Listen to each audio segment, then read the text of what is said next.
Et quand vous dites que les gens ont du mal, le problème c'est que les gens ont le mal qu'ils se sont eux-mêmes injectés par la platitude, la fainéantise, la paresse, la lourdeur, la lâcheté. Mais le pire est qu'ils sont fiers de leur obscurantisme, ces minables. Ils sont fiers d'être cons. Bah non, je suis à moitié libanais. Putain, il est fort ce con. Ça dépasse tout ce que j'ai pu imaginer.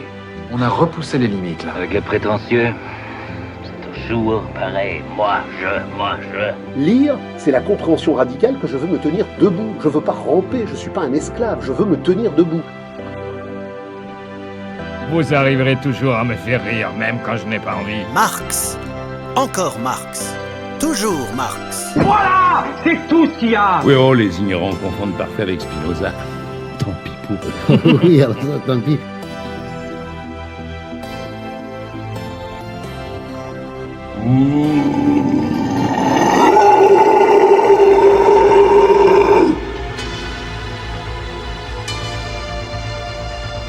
À présent, vous ressentez du désir sexuel pour moi.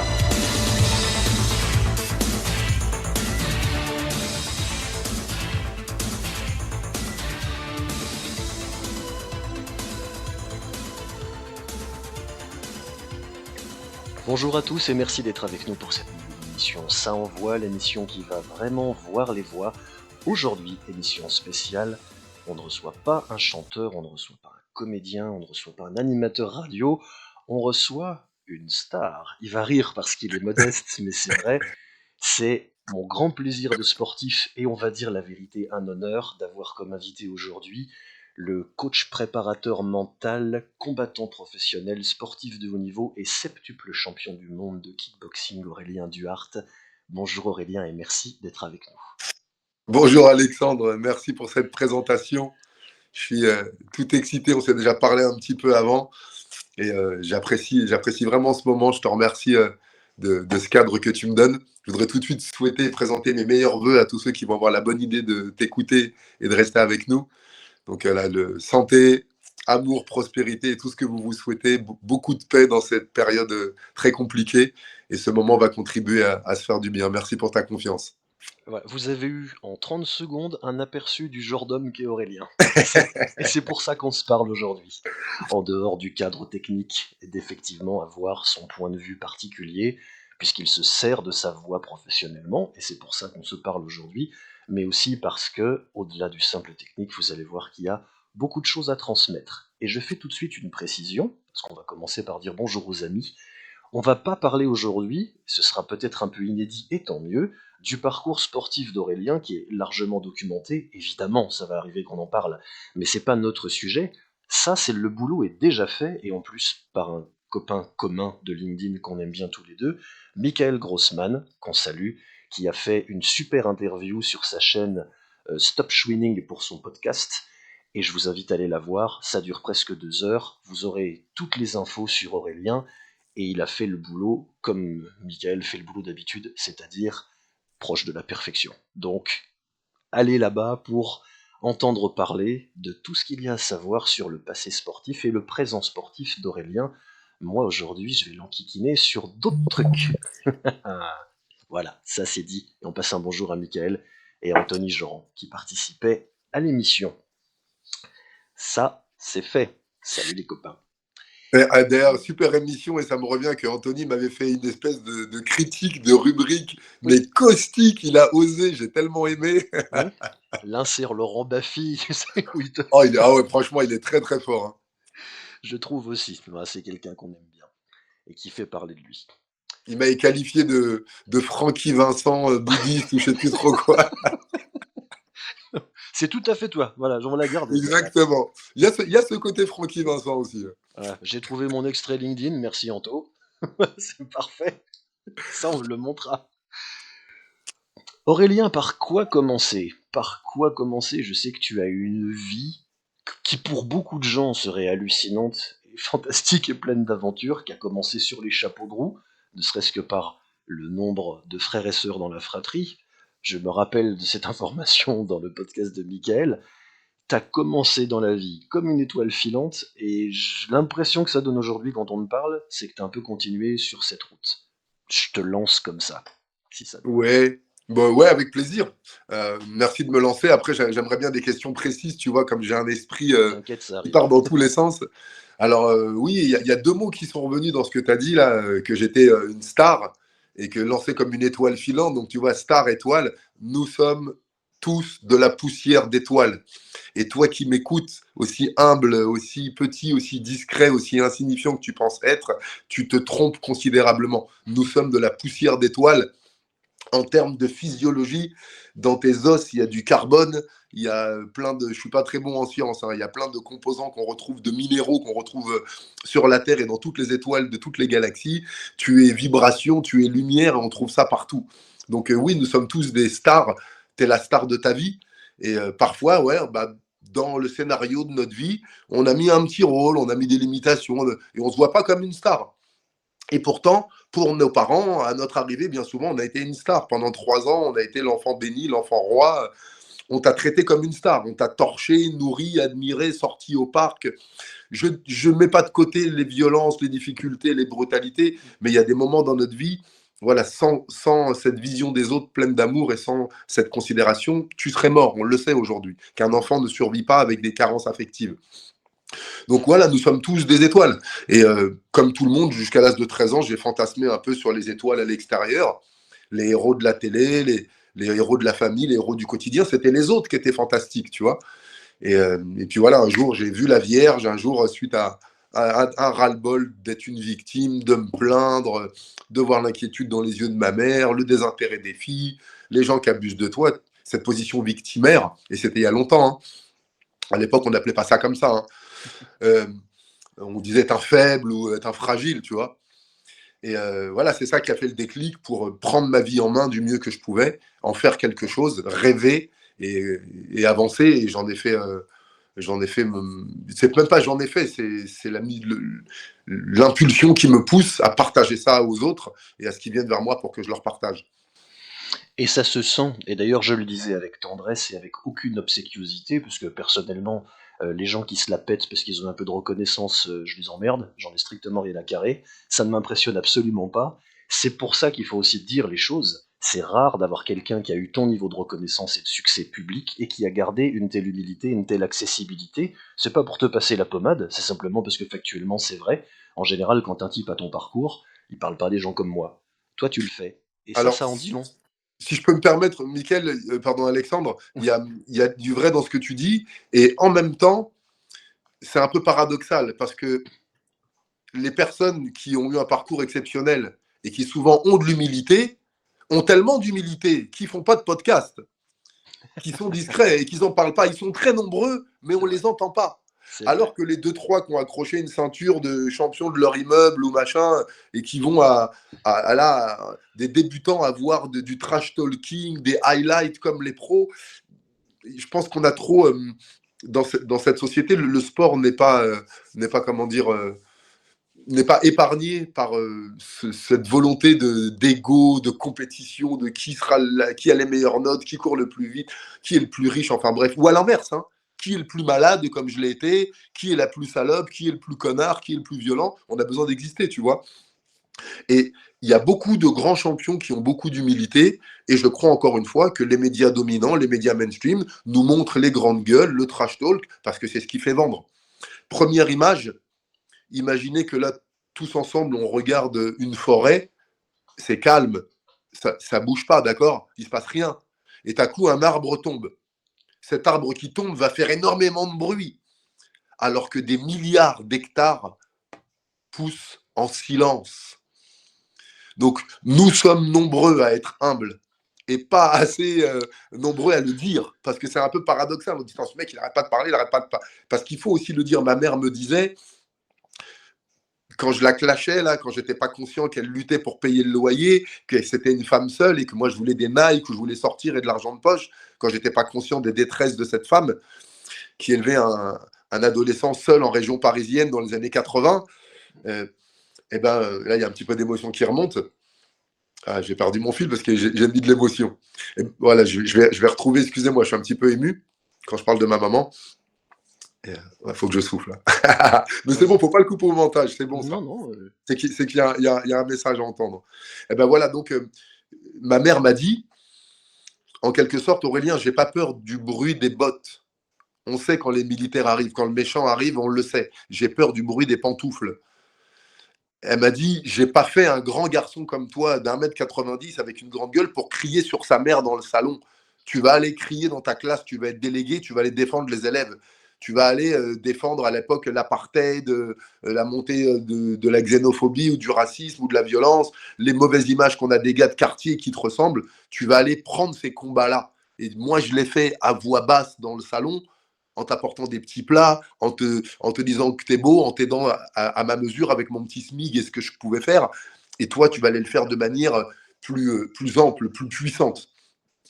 Donc, oui, il serait intéressant et on donne de plus en plus la parole à des personnes qui disent « J'ai eu ce côté, je suis champion, j'ai ma ceinture, c'est nécessaire. » Quand tu as été rabaissé, quand tu as été dévalorisé, quand tu as manqué de confiance en toi, quand tu as eu les mauvaises notes, les jugements, les gardes à vue, les critiques, le rejet, tu as besoin un moment, dans les mêmes proportions, d'avoir l'admiration, l'attention, de susciter l'excitation. Et à un moment, tu fais la balance et tu retrouves dans la stabilité, tu vois. Tu m'aimes, ok. Tu me détestes, ok. C'est votre avis. Mais c'est nécessaire si tu as eu une phase de manque de confiance en toi, de dévalorisation, si le retour que tu as eu ne t'ont pas permis d'avoir cette confiance sans la vie extérieure, eh ben, quel que soit le moyen, et on le voit notamment avec ces jeunes aujourd'hui, les réseaux sociaux, d'aller chercher l'attention et l'approbation par tout moyen. Et pas forcément l'approbation, même la détestation. Notre ego, il préfère être détesté qu'être ignoré. Donc voilà, je pense que j'en suis certain, je fréquente beaucoup de champions, beaucoup de personnes qui ont des parcours fantastiques, très inspirantes, et qui ne prennent pas la parole sur des podcasts. Et rassure-toi, Alexandre, ils sont très nombreux. Oh, je te remercie d'avoir fait cette très juste précision. Je ne sous-entendais pas évidemment l'inverse, mais c'est très intéressant d'avoir un point de vue que toi seul peux apporter sur ce terrain, puisque c'est la réalité que tu vis et que peu vivent. Et je te rejoins là-dessus, c'est-à-dire que dans nos métiers, puisqu'on a une petite branche en commun, parler aux gens pour qu'ils aillent mieux dans leur façon de se donner au monde, beaucoup de gens ont peur de prendre la place qui leur revient parce qu'ils se disent « je vais quand même pas avoir cette arrogance, ce serait méchant, ce serait violent pour l'autre ». Et c'est ce que, on va dire pour aller vite, les méchants attendent pour que nous nous étouffions tout seuls nous-mêmes. Donc c'est très bien que tu refasses cette précision. L'humilité n'est pas la génuflexion, n'est pas la soumission, jamais. Oui, c'est ça. L'humilité, c'est pas rabaisser ses talents, ses compétences. Je me rappelle, moi, t'es champion, je disais, oh non, c'était pas OK. Comme j'osais pas. Quand t'es pas honnête avec toi, que tu reconnais pas tes parts d'ombre, tes défauts, entre guillemets, tes choses à améliorer, ben de la même manière, tu auras du mal à reconnaître tes talents et tes compétences. Donc l'humilité, c'est pas se diminuer, c'est être juste avec soi, reconnaître ce dans quoi j'excelle et ce que je dois apprendre, et c'est surtout la capacité de voir j'aime pas le mot talent, les compétences, les acquis et le merveilleux dans l'autre. C'est ça aussi l'humilité. Je suis fantastique et nous le sommes tous. Tellement d'amour, on n'a pas l'habitude, et c'est tellement nécessaire. Mais t'as raison. Ah, j'ai enlevé les filtres et les vannes, j'en peux plus là. J'ai retenu pendant 40 ans, là ça va faire 14 ans que je lâche et je continue. Bah, parfait, surtout avec moi, parce que sinon ça m'intéresserait pas, et puis je suis un peu comme ça aussi, ça doit se sentir. Mais tu vas m'aider à faire le lancement précis, que t'inquiète pas, je vais te donner, puisque ça va être notre fil rouge aujourd'hui, l'unicité de témoignage que tu peux apporter. Je vais te l'introduire par une toute petite anecdote personnelle de mon petit niveau quand j'ai fait de la boxe il y a une vingtaine d'années. Comme je suis quelqu'un qui a fait des études et du sport par ailleurs, on se foutait de ma gueule gentiment parce qu'on teste les gens, tu sais, quand ils arrivent en salle de boxe au début pour voir s'ils les prennent. Et on m'appelait le poète parce que je faisais des études. Et après, le respect est venu parce que les mecs voyaient que je fermais ma gueule et que je les prenais. Et j'ai compris un truc à ce moment-là, et là je parle sous ton contrôle, il y a un rapport particulier de la parole chez les combattants. Ils connaissent sa puissance et en même temps ils s'en méfient. Quel est toi ton rapport à ta parole par rapport à ton rapport à ton corps dans le combat? On va commencer par dans le combat. Écoute, la question est tellement riche que là, ça me demande un petit peu de centrage. Il y a les réponses d'Aurélien, il y a les réponses de chacun, notre avis, ce qu'on pense, et ça suffit plus, ça. Et il y a les lois universelles, il y a les lois de la vie. Tu sais, tu peux penser que tu peux voler, et monte en haut d'un arbre et lance-toi dans le vide, et la gravité va vite te rappeler quelque chose, ok ? Que tu es soumis à cette loi, que tu le veuilles ou non. Et au commencement fut le Verbe, et le Verbe était avec Dieu, et le Verbe était Dieu. Dieu enlevait la connotation religieuse, la divine intelligence énergétique universelle, Dieu, celui qui envoie les messages, cette force cosmique, la nature, la science, appelle ça comme tu veux. Donc, le monde est vibration, le monde est vibratoire. Et qu'est-ce que la parole, si ce n'est la vibration de nos cordes vocales ? Donc, oui, la parole est puissante, on le sait tous. On a reçu des mots jugeants, petits, dans l'insouciance, on a entendu des critiques, même si ce n'était pas destiné à nous, quand on voyait des gens, les parents se disputaient entre eux, ça impacte les enfants. Donc oui, le Verbe, on y est sensible. Dans le ventre de notre mère, on entend ses pleurs, ses cris, les rires autour d'elle, l'ambiance, la musique qu'elle écoute, et tout ça nous construit.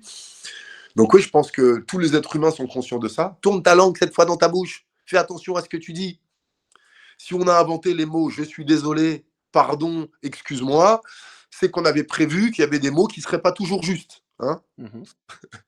Donc oui, je crois que les combattants, on sait que tout est nourriture, tout ce qui rentre est nourriture, ce que je mange, ce que je vois, ce que j'entends, ce que je vibre, et tout ce qui sort de moi est énergie. Et quand on est dans l'ego du combattant, tout ce qui sort de moi est puissant. Je parlais, allez, on fait des pompes, on fait ci, lève ta garde. C'était très directif. Il y a déjà, parce que je n'avais pas la richesse du vocabulaire. Quand on manque de vocabulaire, on monte le volume ou l'intonation, tu vois. Donc oui, je me suis rendu compte, quand j'ai commencé à être délégué de classe, à écouter des hommes politiques, allez, pour être honnête avec vous, un des premiers films érotiques que j'avais vu, à l'époque, c'était des films érotiques sur M6, où on ne voyait pas les scènes, on voyait pas l'anatomie, quoi. Il y avait une histoire de romance, il y avait des rôles, des personnages, enfin bref. Et un jour, il y a cette scène classique où il y a la bourgeoise dans sa grande propriété, sur sa chaise Emmanuel, dans son jardin, en petite tenue, et son mari part pour plusieurs jours. Et il y a le jardinier qui est là, qui est beau gosse, qui n'arrête pas de la regarder. Elle l'invite à boire le thé. Et le mec, il lui parle de manière un peu rustre, un peu bourrue. On sait quelque part, ça excite une partie de la femme. Mais quelque part, ça peut aussi faire peur à une autre partie. Et la femme lui dit faites attention à vos mots, jeune homme. Et le mec, il dit mais pourquoi ? Elle dit parce que vous avez les mots qui vont m'écarter les cuisses. Et c'est vrai que, mesdames, vous pouvez ne pas être d'accord. Au-delà de l'énergie qu'on dégage, du physique, du charisme, de tout, il y a aussi la manière dont on s'exprime. Et c'est pareil pour nous, quand je vois des fantastiques jeunes filles qui viennent me parler et qui me sortent belles comme tout, apprêtées, féminines, et qui me sortent un t'as vu ou un wesh, ouais frère, c'est rédhibitoire, ça bloque direct, quoi. Donc ouais, je crois que très tôt, j'ai pris conscience de la puissance des mots, le fait aussi que j'étais petit, fragile dans le groupe. Jusqu'à 17 ans, j'étais le plus petit de la classe. J'étais multifracturé, beaucoup de déménagements, l'absence des parents, les épaules devant, je ne parlais pas, tu vois. Donc, je n'avais pas cette puissance physique pour me faire obéir ou admirer ou respecter. Donc, j'ai commencé à lire un petit peu plus que les autres, la poésie, un peu de lecture, je faisais mon intéressant, et avec les mots, avec les humoristes aussi. Mes parents, l'homme qui m'a élevé, qui avait fait 9 ans de guerre, qui était né en 1909, qui n'était pas très drôle, quoi, tu vois. Je les voyais, ils regardaient Stéphane Collaro, le bébé de show, là, ils rigolaient en imitant Jacques Chirac, Georges Marchais, et j'ai vu qu'avec mes mots, moi qui me sentais impuissant dans cette famille, j'arrive à provoquer un rire chez des gens qui sont dans un HLM, qui ont vécu l'exode, la dureté, et salutations à tout le peuple français qui n'a pas vécu l'immigration, mais l'exode rural, quitter les campagnes, l'industrialisation, les usines. Il n'y a pas que les immigrés qui ont souffert, il faut arrêter avec ça. Hein. Et donc d'arriver avec les mots à provoquer du rire, à susciter de l'attention. Dans mon quartier, j'ai grandi, moi, dans différents pavillons, dans une famille traditionnelle française. Donc, je suis arrivé dans une cité à 7-8 ans avec du vocabulaire, avec l'église le dimanche. À la maison, il n'y avait pas de gros mots. Donc, je suis arrivé dans ce quartier avec un vocabulaire un peu plus riche que les autres. Et j'ai vu que je pouvais susciter l'intérêt et obtenir des choses sans force physique, sans argent, sans être beau gosse, tu vois, juste avec les mots, quoi. Et après, ouais, dans la phase de combat, bien sûr, se rendre compte, très engagé dans le combat politique avec la ville de Villejuif, il y avait un parti communiste très fort. Oui. Et j'étais engagé dans les jeunesses communistes. Je suis parti à Moscou, j'ai défilé pour Mandela, contre l'apartheid, les violences policières. Il y avait des choses nobles dans le débat communiste. Et donc, ouais, la puissance des mots et dans les interviews après. De voir que le fait que je monte sur le ring et qu'après, on me tende un micro. Wow, moi qui voulais tant parler au monde, j'ai peut-être pris des coups dans la gueule pendant 20 ans pour avoir cette légitimité et qu'aujourd'hui, on m'écoute. Donc, ouais, les mots, pour résumer, tes mots définiront ton avenir. Et ta pensée et se résume par les mots que tu utilises et ils affirmeront une réalité. Donc, on le sait aujourd'hui, c'est très puissant, le choix des mots. C'est intéressant comme approche parce que c'est très complémentaire de ce qu'a été ta profession et ça, en première approche, ça peut paraître contradictoire par essence. Ça dépend pas de toi ou de moi. C'est-à-dire que le ring, c'est par définition l'endroit où il n'y a pas de blabla. C'est pas celui qui résonne le mieux qui va l'emporter. Ouais. Et est-ce que vous êtes nombreux parmi les combattants à avoir cette optique, comme toi, par ailleurs beaucoup se préoccuper de la force de la parole, de la force de la culture, de la spiritualité, ou est-ce que tu as rencontré plutôt peu de gens qui sont sur le même genre de chemin que toi? Comme je te dis, on est nombreux. Il y a sport de combat et art martial. Le but de la vie d'un être humain, quoi qu'il fasse, c'est s'améliorer, poser ses peurs, avancer, aimer, et se développer, prospérer, tu vois, et pas que matériellement ou économiquement. Et les arts martiaux sont un outil pour ça. Un art martial, ça comprend une dimension spirituelle, poétique, philosophique, de santé. Donc c'est vraiment un art de vivre. Il y a le mot art quand même. Et nous, on a résumé art martial, Mars, le dieu de la guerre. Il n'y a pas de traduction en vérité en Asie, c'est le Do, c'est la voix. Et dans la voix, il y a l'art martial. Il y a des moments dans ta vie, il faudra te battre. L'énergie yang, l'énergie qui sort. Et il y a les arts vénusiens dont personne ne parle.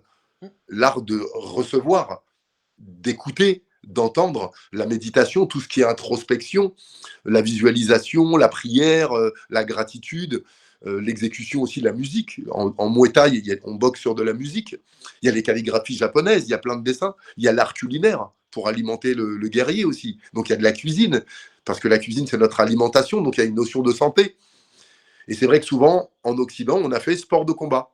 On y va, on travaille la force, la souplesse, le cardio, la confiance, mais voilà, la dimension connexion à l'être qu'on est, à sa spiritualité, à pourquoi je veux me battre pour faire diminuer la violence dans le monde, il faut que j'aille me battre, tu vois. Donc ces dimensions-là, elles sont de plus en plus fréquentes. Et il y a un truc qui me vient, c'est qu'il y a beaucoup de combattants qui n'étaient que combattants, donc ils sont assez introvertis, tu les entends pas trop parler, mais il y a beaucoup de combattants qui, comme moi, je vous rappelle que mon sport ne payait pas suffisamment pour vivre. Donc, je travaillais à côté. Et parfois, le plus facile à côté, qu'est-ce que c'est ? Donner des cours de ce dans quoi on est bon. Donc, on est énormément de professeurs humbles sur le ring, un peu gênés en interview, mais 5 jours par semaine, si des fois 2 cours par jour, on parle à voix haute à plein de groupes, à plein de personnes. Donc, moi, en vérité, depuis que j'ai 18 ans, depuis le basket, étirement, allez, pompe, même si c'était très orienté, la détente pour le basket ou la souplesse pour le karaté ou la force pour la boxe, je parlais à un groupe. Et j'ai commencé en 1988-89. Tu vois, et officiellement en 92, mes cours de boxe, ça fait 34 ans que je parle à des gens tous les soirs. Et tous les professeurs de sport, notamment les arts martiaux, te diront que souvent les questionnements des élèves et les attentes dépassent le cadre sportif. T'entends, moi j'ai envie de perdre du poids, moi j'ai envie de changer de boulot, Ah, moi, mon père, il me saoule, on se parle plus. Moi, je suis en conflit avec ma fille. C'est dire, mais je suis en train de t'apprendre le crochet, là. Qu'est-ce que tu... Et cette sincérité des arts martiaux, cerveau, cœur, corps, on bride. Quand tu lâches le corps, ben, tu lâches les émotions et tu lâches la langue. Et bien souvent, les arts martiaux, le fait d'être sincère avec soi physiquement, d'aller au bout, d'enlever les filtres, eh bien, ça enlève les filtres, les émotions remontent, les pensées aussi sont plus claires, et on a le non-jugement du professeur, on a l'accueil, et c'est une super thérapie. On parle aujourd'hui de box thérapie, énormément de psy amènent du mouvement physique. Et je ne sais plus dans quel sens on part et quelle était ta question du départ, mais si, c'est qu'on est nombreux, voilà, en tout cas, à avoir cette dimension. Oui, les gens aussi écoutent ce que je dis, regardent ce que je fais, mais ça, j'ai l'exemplarité, je fais des mouvements, je suis souple, même s'il y a plein de profs aujourd'hui qui ne montrent plus les choses, mais en tout cas, on a cette crédibilité, le manque de pères à la maison, le manque de repères, le manque de figures masculines autres que celles diabolisées par les féministes extrêmes. On est tous des violeurs, le masculin est dangereux, on est tous des porcs, on veut tous faire la guerre. Non. Il y a des hommes qui protègent, qui bâtissent, qui construisent, qui élèvent. Et s'il y a un féminin sacré, il y a un masculin divin, tu vois. Et s'il y a un masculin toxique, il y a un féminin casse-couille aussi, tu vois. Profitons-en pour redire quelques vérités qui ne sont pas hors sujet.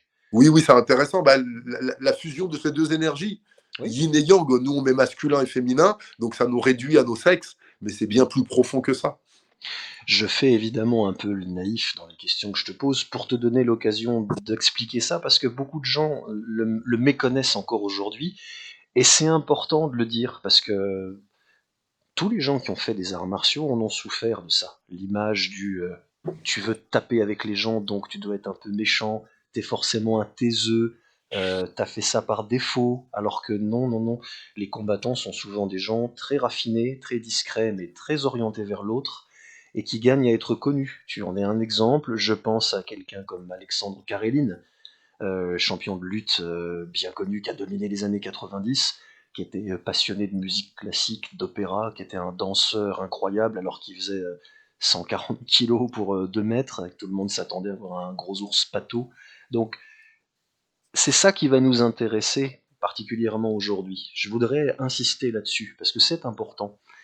Et que finalement, ce chemin qui est passé par le physique, pour toi, n'est pas du tout que passé par le physique, il a permis d'englober tout le reste, et il me semble qu'aujourd'hui, tu as toujours été un transmetteur par ta voix et par le reste, et tu transmets un tout, parce que tu es toi-même dans un tout. Le sport a été une partie de ce tout. Tu me confirmes ? Oui. Et quelle est la question ? J'ai envie de te dire, t'as tellement tout dit là que je ne sais pas quoi rajouter. Eh bien, je me demande, j'y viens, est-ce que ta volonté de transmettre était là dès le début, ou est-ce qu'elle est venue au fur et à mesure que tu te rendais compte du chemin sur lequel tu étais ? Alors ouais, là je vais faire tomber un mythe, Alexandre. La volonté de transmettre, mais qui on est, quoi. Qui on est pour avoir cette volonté ? C'est dans notre programme de base. Tout le monde, on transmet quelque chose. Tu transmets ce que tu es et ce que tu fais. Si tu ne transmets pas des conseils, tu vas transmettre des critiques ou de la distance. Si tu ne transmets pas des encouragements, tu vas transmettre des freins ou tes peurs. Si tu ne transmets pas de la joie, tu vas transmettre de la rigidité, de la froideur, voire de la tristesse. Si tu transmets... On continue. Tu ne peux pas ne pas communiquer. Voilà.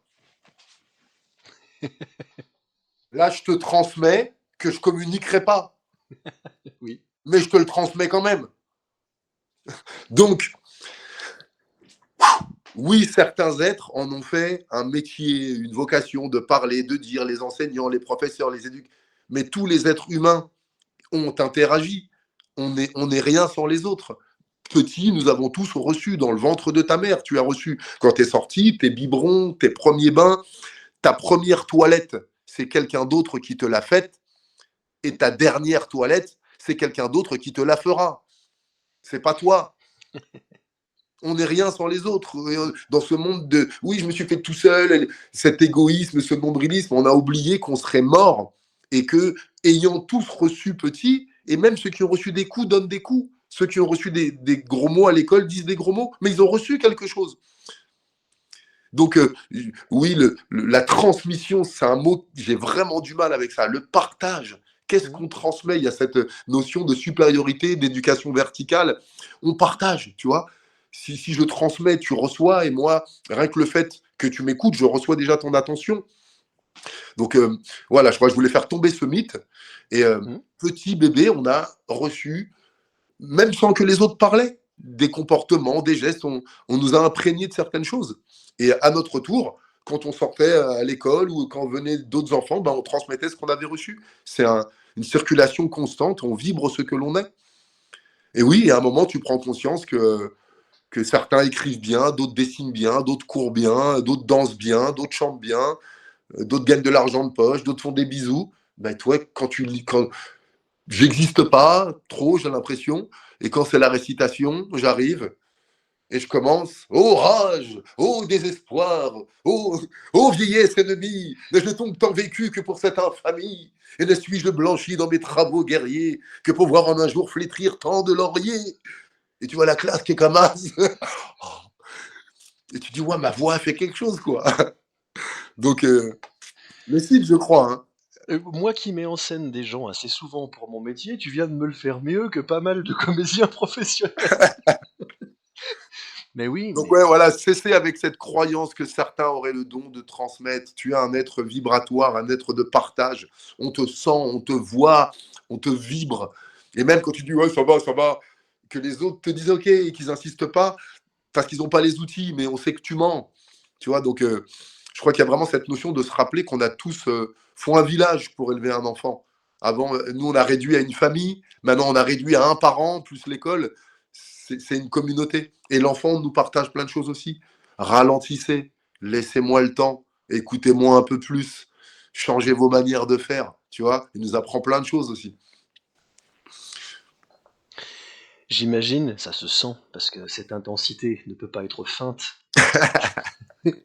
que dans tes enseignements, avec tes élèves, ils vont, eux, t'apporter tout un tas de choses qui continuent à te nourrir, puisque vous êtes sur ce partage. Comment est-ce que tu le formulerais, toi? Qu'est-ce que t'apportent les gens à qui, toi, tu donnes un enseignement par ailleurs? Ils m'apportent ce qu'on recherche tous, consciemment ou inconsciemment, ce besoin de nourrir notre mission et d'être utile, servir, protéger et servir. J'aime bien ces deux mots d'ordre des forces de l'ordre, qui aujourd'hui, je ne sais pas qui elles protègent et qui elles servent, mais en tout cas, c'est le mot d'ordre, hein. Oui, on a cet appel. J'ai envie vraiment de sortir du mental, tu vois. Si on est là, on voit un petit chien qui souffre, on va aller le protéger, qui qu'on soit. Si on voit un enfant qui traîne tout seul sur un trottoir, on va aller vers lui. Où sont tes parents? Et t'es tout seul. Il y a cet élan, tu vois. Et même si on n'ose pas le faire nous-mêmes, on va être interpellé. On aura peut-être la lâcheté ou la peur, mais en tout cas, on sera interpellé par ça, tu vois. Et donc, une de mes élèves, ce qui m'apprennent, c'est l'humilité, le silence, laisser la place à l'autre, savoir que chacun en lui a les solutions. Il me confirme toutes ces lois, tous ces concepts, la confiance en soi, qu'on a une âme, qu'on est nous-mêmes créateurs de notre réalité, qu'on s'est construit un film avec des ennemis qu'il faudrait combattre, la guerre avec notre passé, la peur du futur. Il me montre qu'en 1 heure, 1 heure et demie, un sac à dos que tu portes depuis 20 ans, 30 ans, 40 ans, à la seconde où tu le poses, ça va mieux, immédiatement. Donc ouais, il me confirme que je suis à ma place, que j'ai bien bossé sur moi. Parce que je remercie ma première formation où j'ai chialé tous les jours. On m'a mis à poil sur « Ah, mais tu parles de ton passé, j'étais à la DAS, j'étais au foyer, mais là, c'est le Aurélien d'aujourd'hui qui en parle. Mais le petit garçon, qu'est-ce qu'il dirait ?» On a vraiment creusé, tu vois, dans tout ce qui a fait ma force, mais ouais, tous ces non-dits. C'est pareil, c'est 40 frères et sœurs, on est encore à plus aujourd'hui, hein, c'est un truc de fou. Ces tensions, ces nœuds familiaux, ces mensonges, ces enfants cachés, ces femmes en rivalité, ces magies noires, ces 14 déménagements, enfin bref, tout ce que j'avais occulté, tu vois. Donc j'ai vraiment travaillé sur mes blessures personnelles intenses et profondes, les violences familiales que j'ai vécues avec à travers l'histoire de mes parents ou dans mon propre couple, mes appétences pour le sexe, pour la violence, pour le conflit, enfin bref, mes fragilités. On a creusé en profondeur et on n'a pas fait ce travail d'étude de cas ou de simplement rester en surface. Donc j'ai tellement été dans la sincérité, dans mes profondeurs, que quand quelqu'un arrive avec ses ténèbres et des incestes, des infanticides, des meurtres, des violences horribles, je crée l'espace suffisant pour qu'il soit en confiance, pour pouvoir toucher avec de l'amour ce qui touchait avec de la peur, y aller avec plus de confiance, plus de lumière, avec une orientation solution, et ça marche, quoi. Donc, ouais, ça me nourrit, et ça me confirme que l'humanité peut s'améliorer, et que quelles que soient les horreurs qu'on a vécues, il y a une possibilité d'amélioration individuelle et donc forcément collective. Ça me donne beaucoup d'espoir pour ces périodes difficiles qu'on traverse, et ces épreuves qui nous attendent. L'impression que ça me donne, et corrige-moi si je me trompe, c'est que pour toi, ça s'est beaucoup passé justement par la parole. Le fait de dire, de verbaliser des choses très profondes, de pas en avoir peur, de pas en avoir honte, et puis de les faire sortir. Il semble dans ce que tu dis que c'est la voix, la parole, le mot qui a été le premier domino qui a fait tomber les autres. C'est vrai ça ? Alors, le mot, je ne pense pas que ce soit le premier. Le premier, c'est la sensation d'inconfort. On s'est tous retrouvés dans notre chambre, et quel que soit le niveau social, le nombre de frères et sœurs, on s'est tous retrouvés incompris, abandonnés, trahis, rejetés, humiliés, tout simplement pas compris, des questions sans réponse. On a tous vécu ça. Et c'est à partir de cette douleur, un doux leurre, c'est juste un piège qui te permet de te transmuter, de vous rappeler et de te rappeler immédiatement. Tu as vu, quand je veux dire un truc difficile, je dis vous. de te rappeler immédiatement que la douleur est enseignante, la douleur fait partie du processus et qu'il ne faut pas la renier, la rejeter ou la fuir à tout prix, tu vois. Et donc, c'est après, ouais, le mot. Regarde. Chut, tais-toi. Attention à ce que tu vas dire. Silence. Chut, on m'écoute. Chut, combien de fois par jour? Chut, chut. Après, on s'étonne que les enfants chute. Dès que tu as un élan de faire un truc, dès que tu as une idée qui te traverse, tu dis ouais, je suis intéressant, je peux apporter quelque chose de plus, j'existe. C'est ça qui se passe quand un enfant parle. Je suis. Et là, on te dit chut, ou on te regarde, tais-toi, ou attends ton tour. Et une fois, 2 fois, 3 fois, après t'arrêtes. Tout simplement, tu la fermes, tu rentres dans le rang, tu te tais. Et voilà, tu te programmes à être soumis, ou certains arrivent à se rebeller ou être les plus intelligents de la classe, et à quelques-uns on donne la parole et les autres on leur demande de la fermer. Donc il y a cette éducation à la peur de la punition, la peur d'être jugé, à la compétition constante qui fait que certains se taisent. Mais est-ce que vous avez déjà entendu un bébé se taire? Tu peux lui dire chut, chut, chut. Il y a un moment où on crie dessus pour défouler une colère. Qu'est-ce qu'il fait? Lui, il pleure à son tour, mais il continue à sortir des sons. Il n'y a qu'à la conscience de la punition et tout ça qu'on arrête de parler. C'est par peur de la répression, la peur des représailles que les gens se taisent. Par aussi l'insécurité. Je ne suis pas sûr que ce que je dis va être entendu, va être accepté. Je ne suis pas sûr que l'espace qu'on me propose est sécure pour m'exprimer. Donc je me tais. Ah, il est timide. Non, madame, il n'est pas timide. Il ne sent pas un espace où ce qu'il va dire va être accueilli, donc il préfère se taire. Et puis si vous dites il est timide avant même qu'il ait le temps de se présenter, il va se dire ok, je suis timide. Si ma mère le dit, elle dit que je suis Aurélien, c'est vrai. Elle dit que je suis un garçon, c'est vrai. Si elle dit que je suis bête ou que je suis timide, ça doit être vrai aussi. C'est très puissant ce que tu dis, et c'est documenté en sciences du langage. Tu le sais, tu l'as travaillé comme j'ai dû le travailler, chacun à sa façon. On ne crée pas des mots parce qu'on en a besoin. Il y a des mots, et avec les mots disponibles, on pense une réalité. Donc si on nous enlève des mots pour en mettre d'autres à la place, je dis souvent en clin d'œil à mes clients, je suis sûr que ça te fera marrer, non, vous n'êtes pas tombé amoureux, vous êtes monté amoureux. Je suis sûr que dans tes coachings, tu fais, et on t'en remercie tous, vraiment du fond du cœur, je suis sûr que tu fais tomber cette digue dont tu parles. Et que tu mets toute ton énergie, en tout cas, à chercher à le faire. Quand les gens sont auto-censurés, étouffés. Oui, c'est créer l'espace pour faire sauter soi-même le couvercle. Parce que reprenons des responsabilités. Oui, on t'a dit tais-toi. Oui, on t'a dit t'es bête. Oui, mais à un moment, on a accepté de le croire. Et de nous-mêmes, on a mis cette chape. Et des années après, on est tout seul dans notre chambre et nos parents sont plus là. Et on n'a pas le courage de passer ce coup de fil, d'aborder cette fille, de faire ce truc. Alors que nous-mêmes, on est devenus nos propres bourreaux et on a emmené avec nous des manières de faire, de restrictions, de privation. Et on fait ça nous-mêmes. Donc c'est important de se responsabiliser que si à un moment tu as choisi d'accepter de croire que tu étais incapable, parce que c'était ta seule solution de survie. Dans le groupe, il faut adhérer, sinon on est exclu. Et pour un enfant, l'exclusion, c'est synonyme de mort. Et après, l'adulte, il y a la mort sociale. Donc, il faut reconnaître que, tiens, j'ai décidé de croire que j'étais un panier percé, j'ai décidé de croire que l'amour, ce n'était pas pour moi, j'ai décidé de croire que je serais toujours manipulé, ou l'inverse. J'ai décidé de croire que je suis violent, j'ai décidé de croire que je suis un dominant. C'est juste des croyances.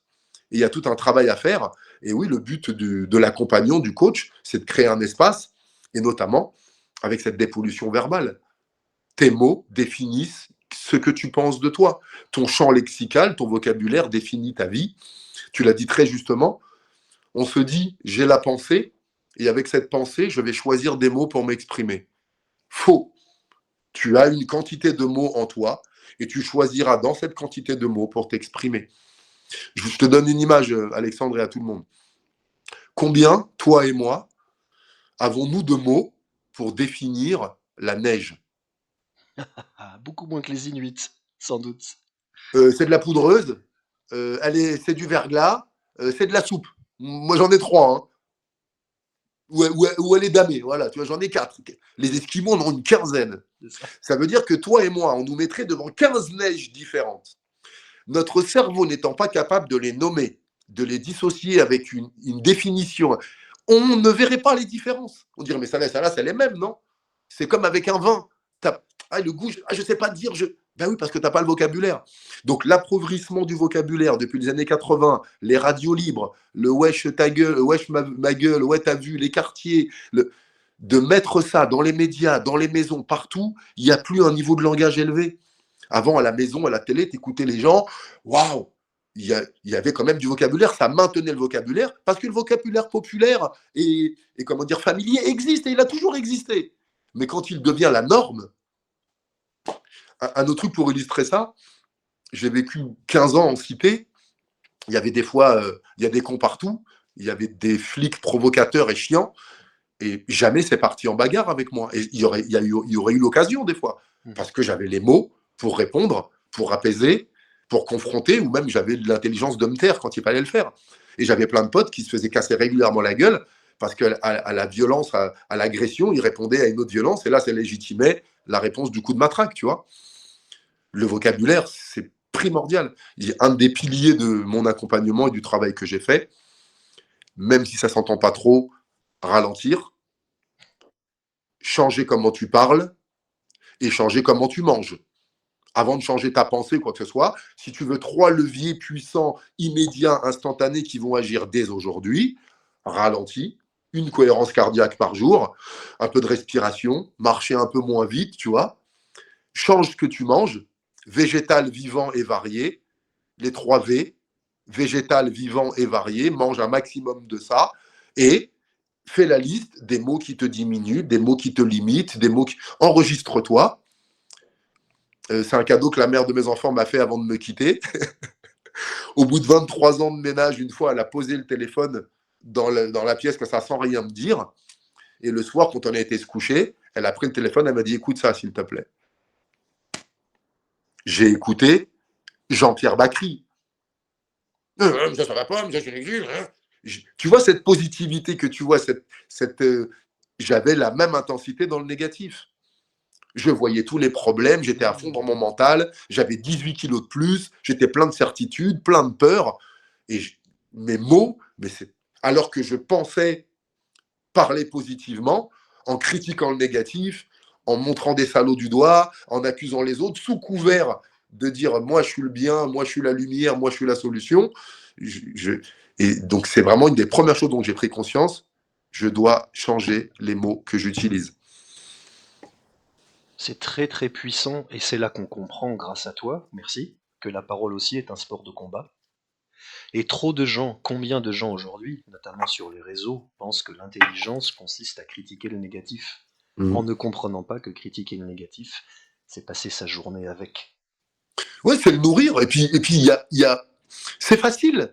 Oui. C'est une capacité de notre mental. Regarde bien. Imagine qu'aujourd'hui, c'est au tour de l'autre de balayer la maison. T'as vu comment tu vois vite où est-ce qu'il n'est pas passé? On a tous ça.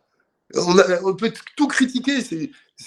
C'est tellement facile. Alors que identifier un point positif, le valoriser, prendre le temps du recul, de faire taire notre mental, de faire taire nos jugements et de voir le merveilleux dans l'autre, ça demande un effort. Ça demande du temps. Et ouais, ça demande vraiment un effort aujourd'hui. Et ça, c'est valorisable. Mais aujourd'hui, tous les contrôleurs, tous les experts, tous ceux qui disent ça va pas, ça va pas. Ok, qu'est-ce que tu proposes de mieux à la place? Il y a un moment, c'est ça, si on critique quelque chose, on doit être en mesure d'apporter minimum une solution qui apportera les mêmes bénéfices que ce qu'on critique, voire une plus-value. Et donc, être très vigilant sur l'esprit critique, l'éternel insatisfait, perfectionniste. Il y a quelque chose de déséquilibré là-dedans. Et de pas doux, de pas sain. Il y a assez de violence et de brutalité dans ce monde.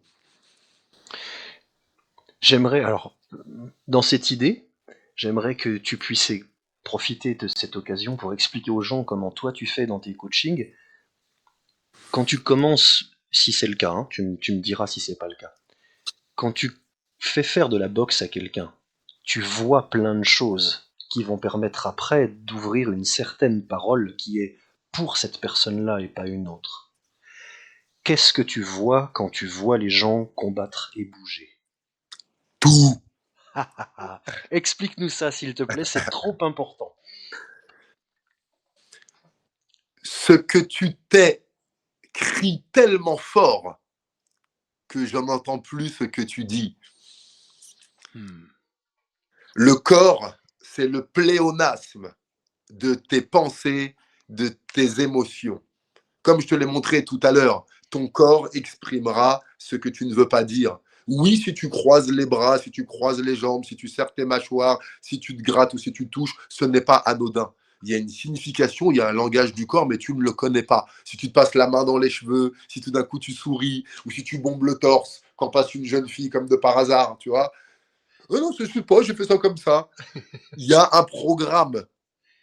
Et ton corps, il est là pour exprimer tout ça. Donc au quotidien, selon comment une personne marche, selon comment elle se tient, tu peux être fatigué, arriver dans le métro, il ne reste qu'une seule place et tu ne t'assois pas parce que tu ne sens pas la personne. Elle a envoyé quelque chose, elle n'a pas parlé, elle ne t'a même pas regardé, il n'y a même pas d'odeur, il y a quelque chose. Nous sommes des êtres vibratoires. Et en plus de ça, le corps va, comme je le dis, être le pléonasme. Un pléonasme, c'est monter en haut, cadeau gratuit, c'est dire 2 fois la même chose. Donc le corps va vraiment montrer physiquement ce que tu ne dis pas. Par exemple, quelque chose de très simple. Regarde, je me mets de profil, imagine qu'on est en position de garde. Il y a 3 postures quand tu es en garde. Il y a la posture en avant. Qu'est-ce qu'elle t'indique, ça? De l'engagement, de la confiance, du courage. Il y a la position plus verticale. Là, qu'est-ce que ça m'indique? De l'observation, de l'attention. Et la position en arrière. De la fuite, de la crainte. Il n'y en a que 3. Et à partir de la position dans laquelle tu es, ça me donne une météo interne de comment tu es à cet instant-là. Je ne te résume pas à ça. Je te dis, tiens, en situation de conflit ou de confrontation, tu as plutôt tendance à aller vers l'avant, à être observateur ou à fuir. Et il faut équilibrer les 3. Si tu es tout le temps en avant, tu ne laisses pas la place à l'autre, tu vas prendre des coups dans la figure. Et si tu es tout le temps observateur, il y a un manque de passage en action. Et si tu es trop en avant, il y a un manque d'écoute. Et si tu es trop en arrière, il n'y aura pas de passage à l'action et pas d'écoute, tu vois. Donc, le fait d'être mis en danger, entre guillemets, parce qu'on sait que la boxe aujourd'hui, c'est le loisir, on se fait pas mal. Le simple fait d'être en confrontation directe va faire tomber les masques, va faire tomber les filtres, va faire tomber, bonjour, tous ces personnages que tu joues. Quand le corps n'est pas engagé, c'est facile de mentir. Alors que quand il y a la tension, la fatigue, la garde, le risque de prendre un coup, la consigne, le timing, le regard des autres, le cardio, là, les masques tombent et tu te révèles. Donc oui, je mets n'importe qui au défi qui ne se connaît pas. Je ne te demande pas 3 semaines, je ne te demande pas 3 jours, je ne te demande pas 3 heures, je te demande 3 minutes.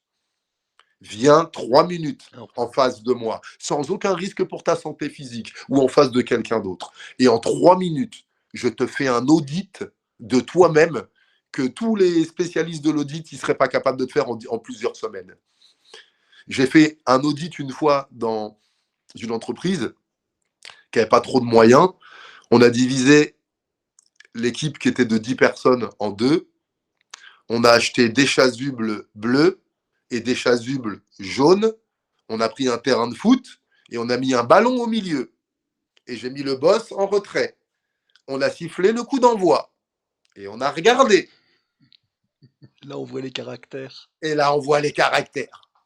Celui qui encourage. Putain, mais t'as raté. Mais moi, je veux la balle. Celui qui est personnel. Celui qui se plaint. Celui qui crie. Mais tout se révèle. Comme dans la cour de récréation. C'est pour ça qu'à partir du lycée, on ne bouge plus. Et on ne court plus. Parce que dans la cour de récréation, le corps dit tout. Donc oui, le corps est un super moyen. Oui, la communication non verbale. Oui, le corps parle. Et forcément, en situation de stress, en situation de fatigue, en situation de questionnement, parce que la boxe, il y a beaucoup de réflexion, eh ben, la vérité est là. Et pour te résumer ça, j'ai travaillé dans un atelier avec Pascal Lafleur. Je vous invite à aller voir son travail, qui est un de mes mentors, un ami de longue date, Pascal Lafleur, qui m'a formé pratiquement sur tout, un des premiers, avec Raphaël Mailleux. Il travaillait dans un cabinet où on faisait du bien-être autour des arts martiaux. Et ben, dans mes cours, les gens réservaient 1 heure de cours particulier avec moi. Au bout de 5, 10, 15 minutes d'échauffement, de boxe, ils commençaient à me parler et on parlait 30 minutes. Et ils se libéraient, ils voyaient plus clair, ils posaient des choses. À la fin, ils me disaient, bon, on fait 10 minutes de boxe vite fait, un peu de retour au calme. Mais j'ai remarqué que oui, le mouvement était prétexte à la parole. Quand tu as dansé en boîte, quand nos grands-pères, nos grands-mères avaient fait un tango, une java, une valse ou autre chose, qu'est-ce qu'ils faisaient après avoir bougé leur corps en dansant? Ils allaient s'asseoir, ils s'invitaient à boire un verre et ils parlaient. Qu'est-ce qu'on fait sur les chats? Il y a combien de... Moi, j'ai Insta, LinkedIn, c'est tout. Il y a un truc de fou. Il y en a... Parler. Que commenter les textes, les trucs. Même on regarde une série, on répond au personnage ou on parle à la personne qu'elle a. Nous ne pouvons que parler. Merci beaucoup au nom de tous les petits boxeurs du monde dont je fais partie. On en a un grand aujourd'hui qui nous a expliqué un truc très important. La parole n'est pas là pour faire bonne figure et cacher le vide. La parole illustre un plein. Elle est la suite logique du mouvement. Et ça, c'est très puissant. Et c'est ce que tu viens de dire. Les gens qui ont fait cette expérience le savent et l'ont vécu. Ce qui compte, c'est pas les coups de poing. Ce qui compte, c'est ce qui se passe qui va permettre un rapport entre nous. C'est très communiste aussi, hein. Le rapport à l'autre est notre advenir. Je te fais un clin d'œil parce que ça fait 10-15 ans que je me tape la totalité des ouvrages de Marx, entre autres philosophes que j'adore. Donc on se fait un clin d'œil confraternel. Et au-delà de la blague, on pourrait même pousser là-dedans. Il y a quelque chose, je trouve, de très humain. Je parle toujours sous ton contrôle. On crée un rapport à l'autre quand on combat avec lui, quand on parle avec lui, et quand on fait tout ce qu'il y a derrière. Il faut beaucoup aimer l'autre pour aller se battre avec lui. Dans un sport. Je pense que tu n'as jamais haï aucun de tes adversaires, même pour te monter de l'adrénaline et pour être performant. On s'invente ça un peu des fois, un peu pour piquer l'ego, on peut se mettre un peu de colère. Moi, à mon époque, il n'y avait pas trop de trash talking. Une fois, il y a un adversaire qui avait un peu mal parlé et j'avais de la colère après lui. Et ce qui est marrant, c'est que je devais le boxer et je me suis blessé. Donc, c'est pas moi qui ai pu le boxer, mais il y a un mec que j'avais battu qui m'a remplacé et qui l'a battu. Donc, je lui avais dit, tiens, je t'envoie je t'envoie un subalterne parce que tu mérites même pas que je vienne.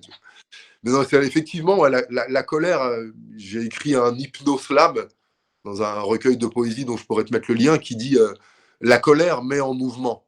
Oui, mais à partir de cela, qu'est-ce que tu as de beau à offrir? Donc oui, la colère, ça peut être un moteur, ça peut être un déclencheur, mais qu'après, la motivation, ça soit l'amour, tu vois. C'est pas la colère de la pauvreté qui te donne envie d'aller mieux, c'est peut-être aussi l'amour de l'abondance et du partage et du confort. Donc que la colère existe et qu'elle soit là, comme la tristesse et la peur, c'est OK, mais que ça soit des moteurs constants. Être en colère, c'est injecter du cortisol directement. Être en colère, c'est boire du poison en espérant que ce soit l'autre qui meurt. C'est très joliment dit. Hein? C'est vrai. C'est de Sadhguru, ça, je crois. Tu me fais une transition parfaite sur quelque chose dont on a parlé juste avant de démarrer cette interview, qui est un mot devenu très galvaudé. On va, grâce à toi, le remettre à sa juste place, je pense. La résilience. La résilience, qu'est-ce que c'est pour toi? Alors, il y a encore, voilà, qu'est-ce que c'est pour moi et qu'est-ce que c'est comme définition, hein? Tu sais, par exemple, s'il y a la discipline et la rigueur, s'il y a deux mots différents, c'est que c'est peut-être pas la même chose. Tout à fait. Dans la discipline, il y a une connotation de « je vais le faire ». Dans la rigueur, il y a une connotation de « je vais le faire, mais je vais pas me rater, je vais pas me donner le droit de rater, je vais le faire même quand je suis pas bien ». Donc, tu vois, là, je crois que la résilience, c'est un terme qui vient de la métallurgie. C'est la capacité d'un métal de subir un choc sans se déformer. Et je crois que c'est ça la définition. Ça, de mémoire, j'ai la même en tête. Après, on peut aller regarder, tu vois, les internautes vont se faire une joie de compléter ou de corriger si je me trompe. Donc la résilience, on apporte ça aux êtres humains. Ce serait ma capacité de subir un choc, qu'il soit physique, mental, une pensée, ça peut être choquante. Hein.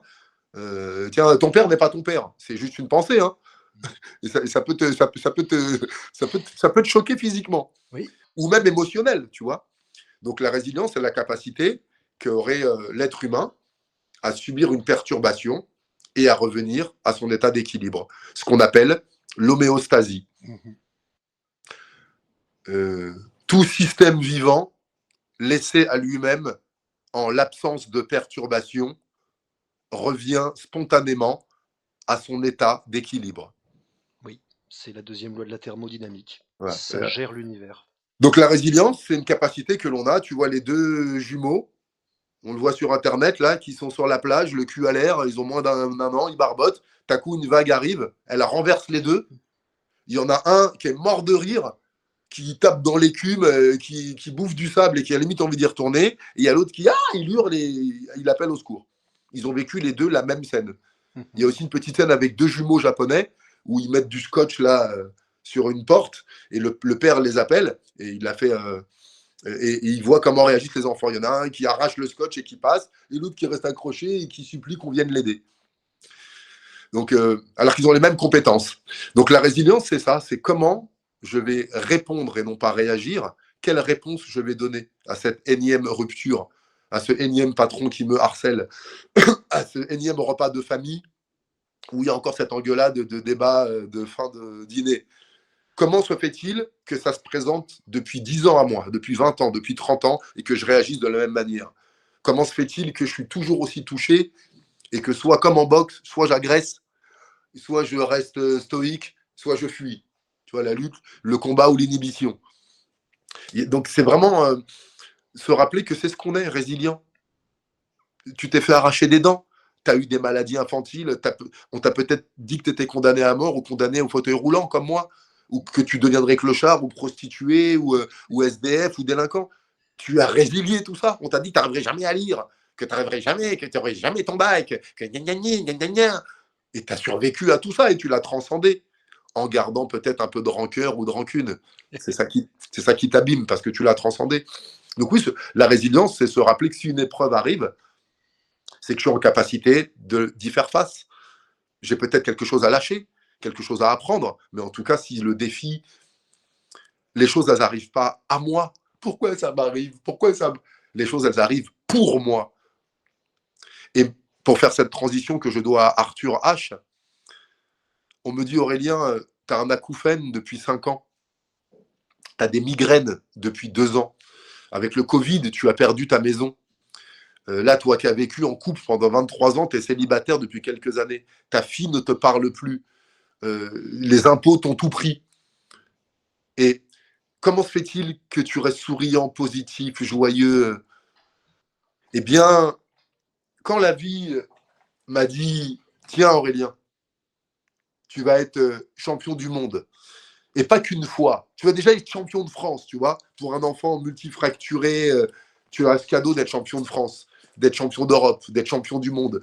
Tu vas faire le tour du monde, tu vas voyager, on va t'ouvrir des portes, tu vas être reçu, on va te faire des marques de vêtements, vont t'habiller, vont te donner des cadeaux, tu auras des interviews. Des femmes seront attirées par toi. Des hommes voudront te payer cher pour être entraînés par toi. Quand tout ça, ça m'est arrivé, j'ai pas dit, mon Dieu, pourquoi ça m'arrive à moi? Oui. J'ai accepté. Avec aussi les difficultés, tu te doutes bien que ça, il y a eu des fractures, des régimes, des privations et des choses dures, tu vois. Mais quand toutes ces bénédictions me sont arrivées, je les ai accueillies à bras ouverts. Et j'ai même eu peur de les perdre. Je les ai défendues, je m'y suis accroché. Et elles sont parties. La boxe est partie. La vie de couple est partie. Mon petit pavillon est parti. Et j'ai accepté de lâcher, de laisser partir et de rester le même Aurélien, de rester aussi joyeux. Ça n'a pas été facile. J'ai pleuré, je suis passé par tous les travers et aujourd'hui, je pense avoir réussi. Donc aujourd'hui, quand cet acouphène m'arrive, quand ces problématiques m'arrivent, eh ben, ok, je prends. Et à côté de ça, j'ai aussi des super conférences en entreprise, je fais des belles rencontres, ok, je prends. Et c'est ça la résilience. Ma fille que j'aime, dont j'ai tatoué son nom sur mon dos, pour qui j'ai pris un congé paternité, que j'ai élevé du mieux que je pouvais pendant 14 ans, avant la séparation, ne me parle plus, je n'ai pas de nouvelles depuis 1 an et demi. Ok, je prends. Ok. Elle va revenir un jour, peut-être avec un enfant dans les bras, ou elle va revenir comme ça. Ok, je prends. Je ne veux pas que une information positive ou négative, étiquetée comme telle, une critique ou une bénédiction, un cadeau ou une privation m'impacte et me faire perdre l'essence même de qui je suis.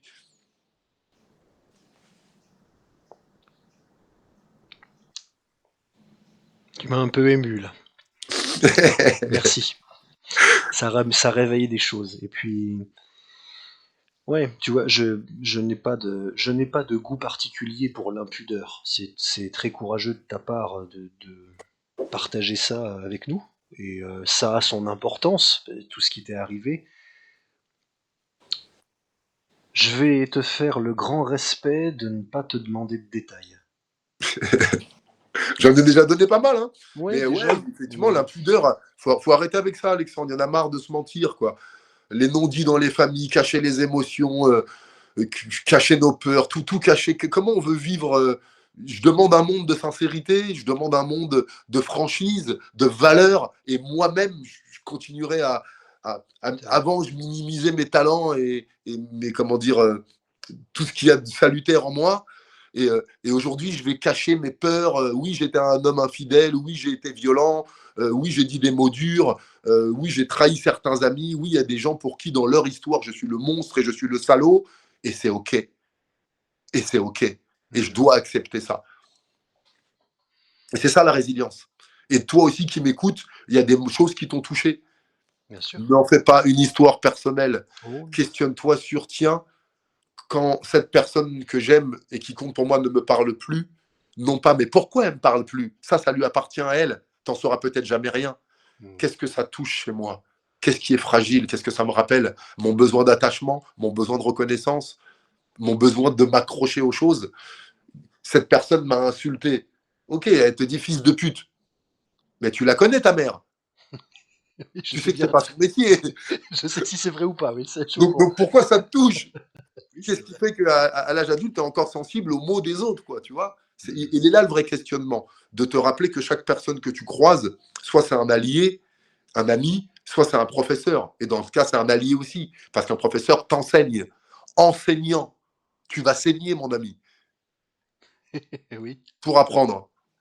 Donc voilà, quand tu sors de cette dualité, de cette division du bien, du mal, il faut courir après ça, il faut éviter ça, il faut bénir ça, il faut diaboliser ça. Quand tu sors de tout ça, les événements arrivent et tu te rends compte, waouh, waouh, oui j'ai la peur, oui j'ai la colère, oui j'ai la tristesse, oui j'ai l'envie de mordre, oui j'ai... Et c'est moins puissant qu'avant. Je ne me résume pas à ça. Ça me traverse, c'est mon programme de vengeance, de contrôle, de peur. C'est juste ce programme qui répond. Ok, ce programme-là répond ça. Thèse, je suis un adulte. Quelle est l'antithèse? Si j'écoute la partie noble de moi, si j'écoute la partie de moi qui pardonne, si j'écoute la partie de moi qui comprend, si j'écoute la partie de moi empathique, la partie de moi qui a de la compassion. Compassion, la passion, c'est la souffrance. Avoir de la compassion, c'est souffrir avec. Je peux souffrir, ma fille, que tu ne me contactes pas. Tu dois avoir tes raisons. J'ai donné des fessées, j'ai puni, j'ai crié sur ta mère devant toi, j'ai trahi, je t'ai déçu. Tu es dans cette phase de colère, tu te construis et tu dois t'éloigner. J'en ai les larmes aux yeux, ça me rappelle que tu es importante pour moi et je sais que la vie nous remettra sur le chemin. On a eu par l'exemple, voilà ce que transmet Aurélien, voilà la force de la parole, et voilà effectivement une belle démonstration de la résilience, effectivement, après une vie de parcours, de cheminement spirituel, de combat. C'est très inspirant, et je te remercie pour ça. Du coup, ma transition me paraît complètement cucu sur un sujet qui a l'air plus complètement périphérique. Allez, c'est parfait. C'est pratique le périph' pour aller au centre. Hein. C'est pratique des fois. Mais au-delà de la blague, parce que c'est très, très important, je pense. Tu as mentionné tout à l'heure les 3 V pour l'alimentation. Ouais. Vivant, végétal et varié.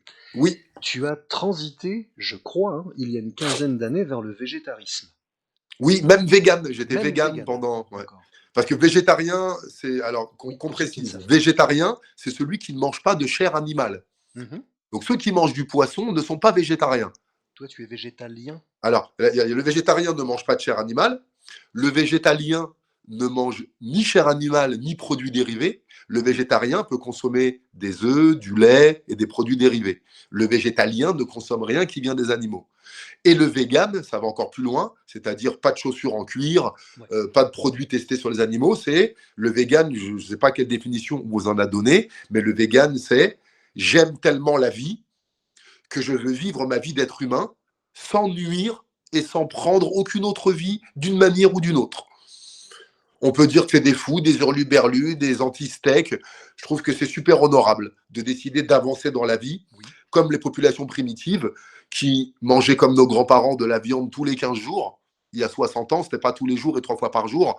Donc il y a juste un excès, il y a un abus dans cette société. Et chaque fois qu'il y a un abus, chaque fois qu'il y a un abus dans l'autre sens. Quand on a eu le capitalisme à fond, il y a eu le communisme excessif, tu vois, pour essayer de contrecarrer. Là, il y a l'alimentation carnée, les maladies, le surpoids, les cancers, toutes ces maladies inflammatoires de ces gens qui consomment de la merde et qui se tuent. C'est montré aujourd'hui. Les conservateurs, les métaux lourds, les pesticides, les hormones de croissance, tout ça, ça va dans ton corps. Et là, j'y vais parler avec passion parce que tu sais quoi, Alexandre, et toi qui m'écoutes, j'en ai marre d'enterrer les gens que j'aime.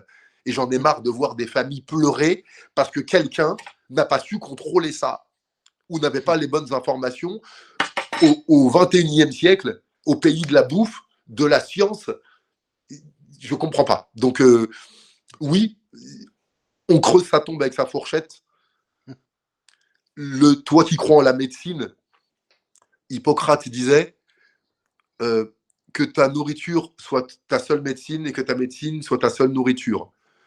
Mais de saint, pas le docteur, mais de saint, en langue des oiseaux, mais possessif de le nombre saint, mes 2 divinités. Si j'écoute en moi mes 2 saints, mes 2 avis, mon yin et mon yang, ma peur et mon courage, ma passion et ma raison, si j'écoute les 2 et que j'ai fait la synthèse, je serai en bonne santé.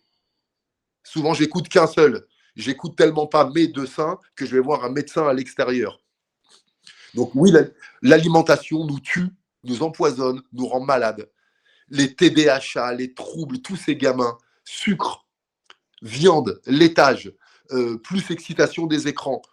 Change ton alimentation, tu changes ta vie. On s'empoisonne, on se fragilise, on donne tellement de travail à notre système digestif que sa priorité, c'est d'évacuer les déchets. Une fois qu'il a lutté pour évacuer toute cette merde qu'on se met dedans, il n'a plus de force pour développer notre système immunitaire. Et on devient fragile et on chope toutes les maladies. Comment ça se fait qu'au pays de la bouffe, au pays de l'alimentation riche, on a encore des maladies d'excès? On n'a pas des maladies de manque ou de carence. On n'a que des maladies d'excès. Donc oui, ouvrez les yeux et tu peux avoir le meilleur mindset, écouter les podcasts, tu peux avoir la meilleure idée business. Si dans ton corps, tu mets du poison et si tu abîmes ton véhicule, le chemin va être plus difficile. Donc ouais, soyez vigilants et conscientisez que tout est nourriture et que est-ce que tu mettrais du soda dans tes plantes vertes? Oui ou non? Non. Est-ce que tu mettrais de l'alcool dans tes plantes vertes? Oui ou non? Non, parce que tu sais que ça va l'abîmer. Et tu as oublié que tu es un produit de la nature et que toi aussi, ça va t'abîmer. Donc, je sais que c'est difficile comme transition. Je l'ai fait en 2011, j'avais 41 ans. À la fin de ma carrière, j'ai lutté. C'est très difficile. Physiologiquement, on fait des crises de manque. Quand tu as mangé de la protéine animale pendant 40 ans, quand tu l'enlèves, le corps fait une crise de manque. Ça demande de l'accompagnement, ça demande beaucoup de résilience, mais c'est merveilleux. Il y a un choix. Tu vois, cette énergie que tu sens, là, je suis à jeun. Cette puissance, cette joie, ça vient aussi du fait que j'ai arrêté de nourrir ce système avec des choses polluantes, mortes, abîmées et qui ont coûté trop de souffrance. Donc ouais, questionnez-vous en profondeur, au-delà de la perte de poids, la santé, le dynamisme, l'énergie. Tu deviens ce que tu manges, mon ami. Sois consciencieux et consciencieuse. Il y a des gens qui t'aiment et qui ont besoin de toi. Et on sait qu'aujourd'hui, boire 2 canettes de soda, ça écourte autant la vie que celui qui fume 2 paquets de cigarettes. Ça écourte la vie de 10 à 20 ans. Alors qu'on a encore des pubs à la télé. Donc ouais, l'alimentation, ça me touche au-delà d'un concept ou de protéger la nature. La Terre, elle va très bien, la Terre. Et si l'humanité disparaissait aujourd'hui, la Terre continuerait. Moi, je suis persuadé qu'elle est là depuis des milliards d'années. C'est nous qu'on abîme. C'est nous qu'on enterre, c'est nous qu'on rend malade. Et ceux qui nous vendent les produits qui nous intoxiquent, vendent les médicaments et les cacher pour cacher la vérité. Donc, non, c'est important de se questionner si tu as des questions sur l'alimentation ou besoin d'aide. Notez bien ça, les gens qui nous écouteront, vous savez à qui vous adresser pour ces questions. Parce qu'effectivement, ça résonne fortement en plus ce que tu dis. On n'avait même pas eu l'occasion d'en parler, mais j'ai pratiqué le jeûne intermittent pendant une 15aine d'années pour mon sport qui était la calisthénie. Et on en avait parlé un peu, tu sais, après, vers 35 ans, quand je suis devenu éducateur sportif professionnel en sport de force, et que je suis passé au strongman, j'ai pris 35 kilos entre 35 ans et 42 ans. Donc j'ai pas pu maintenir le jeûne avec un seul repas par jour, j'ai dû manger beaucoup de calories, beaucoup de protéines.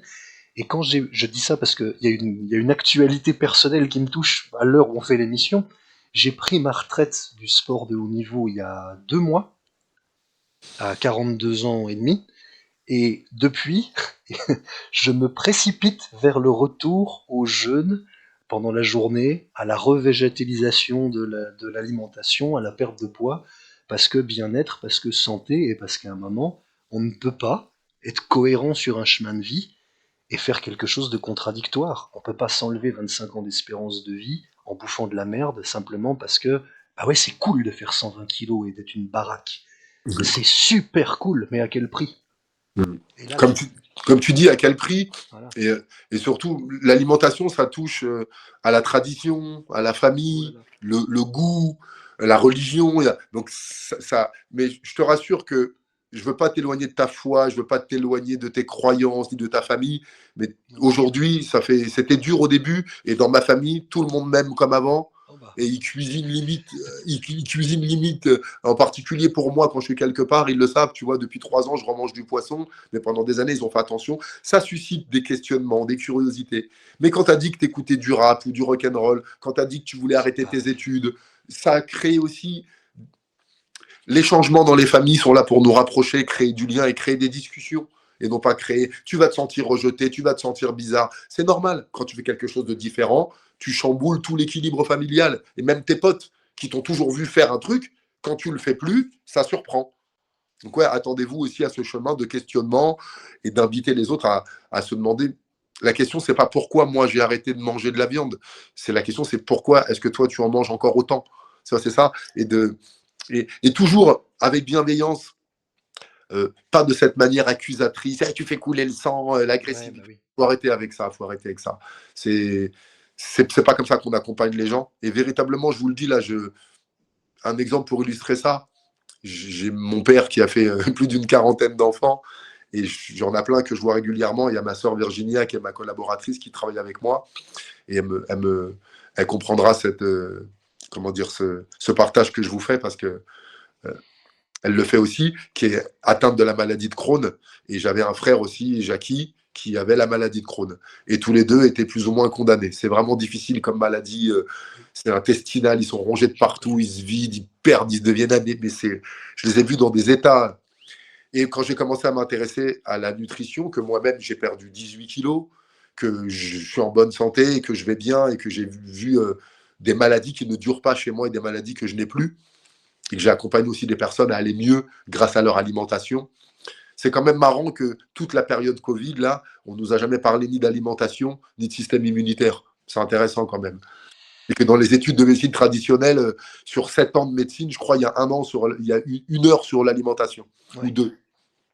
Donc, je dis à mon frère et ma sœur qui sont plus grands que moi, je m'autorise à prendre la position haute.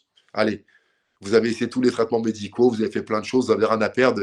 Allez, suis-moi quelques mois, comment je mange, comment je bouge. Si ça ne te plaît pas, tu reprends après. Ma sœur a décidé, cuisinière traditionnelle africaine, française, de revoir toute sa cuisine, les pâtisseries au lait végétal. Elle cuisine sans lait, sans œufs, sans beurre. Elle fait des gâteaux onctueux, moelleux, avec du coulis délicieux, sans aucune protéine animale. Donc elle a tout revu. Un peu de mouvement, hein, de la méditation, quelques changements. Elle est encore là aujourd'hui. Et on a enterré mon frère il y a quelques années. Il a continué le même mindset, la même alimentation, les mêmes peurs, les mêmes non-dits et surtout la même malbouffe. Il y a une alimentation qui permet aux maladies de s'installer et de rester et qui nourrit. Il y a une alimentation qui fait que les maladies n'ont rien à manger et elles ne restent pas. C'est aussi simple que ça, mais ça, on ne te l'a jamais appris. J'ai mis 41 ans à avoir cette information et c'est important de l'avoir maintenant.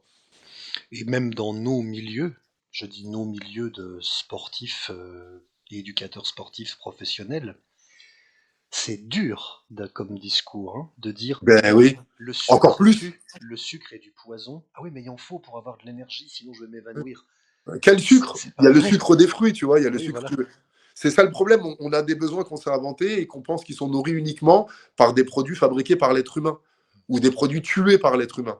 On veut la force du bœuf, au lieu de manger comme le bœuf, on va manger le bœuf. Ça n'a pas de sens. Ça n'a pas de sens. Donc véritablement, ouais, questionnez-vous. Ouais, on peut passer à un autre sujet, mais c'est quelque chose d'important. Mais déjà, c'est tout à fait vrai et pertinent ce que tu dis, puis c'est intéressant, on prend le temps d'en parler. Mais il y a un lien avec notre fil rouge sur la communication, sur l'expression, sur la voix.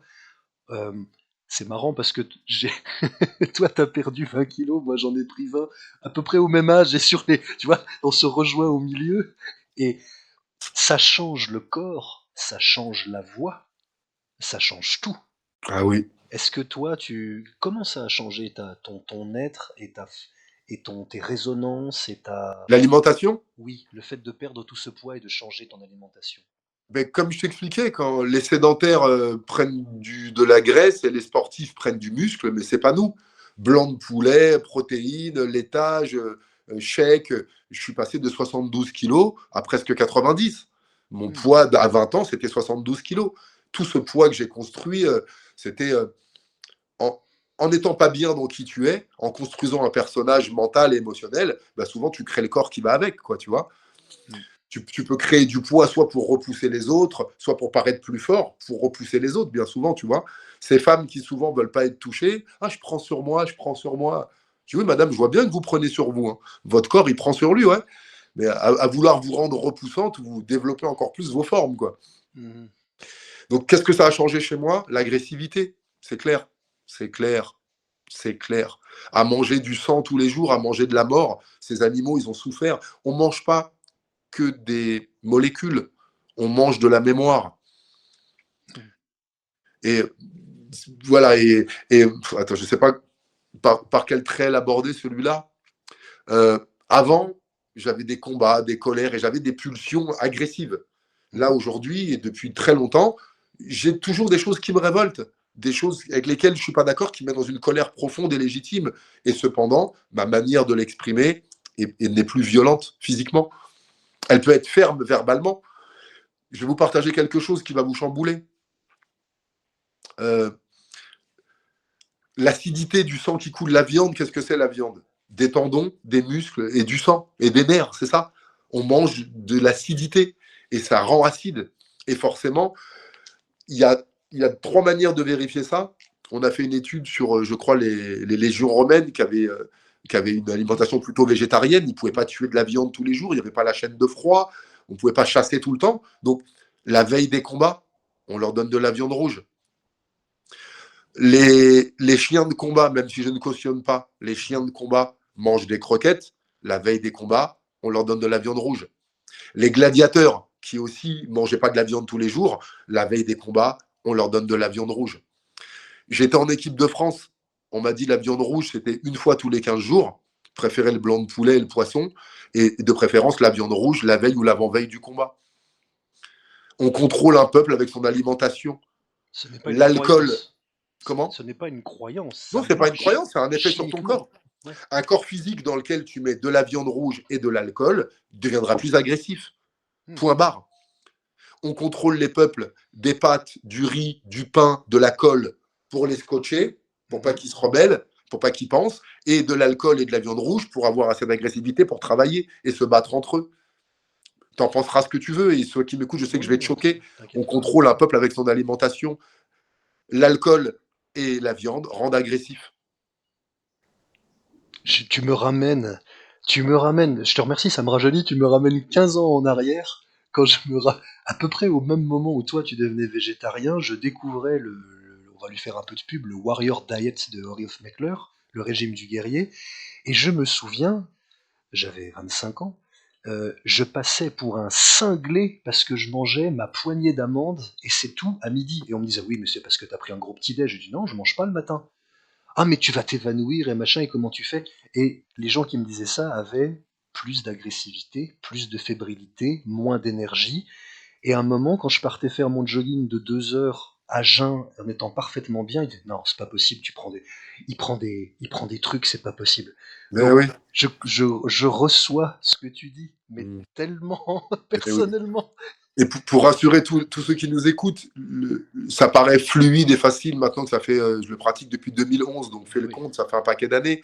Mais le premier soir où j'ai eu cette discussion avec mon ami Pascal, pendant 6 heures, on a passé une nuit blanche à ce que je pose toutes les questions. Mais je vais être anémié, mais le calcium, il en faut pour les os, mais la protéine, mais les sucres lents, que des croyances. Encore une fois, c'est chamboulant. C'est chamboulant de se dire que tout ce que je défends, tout ce que je mets dans mon corps et tout ce que je fais, et pourquoi je suis même prêt à monter le ton et à me fâcher avec un ami, ce sont uniquement des croyances que je n'ai pas vérifiées, parce que je suis né dedans, que j'ai grandi dedans, et qu'à la cantine, à l'école, à l'INSEP, à la fac, on m'a appris ces choses-là.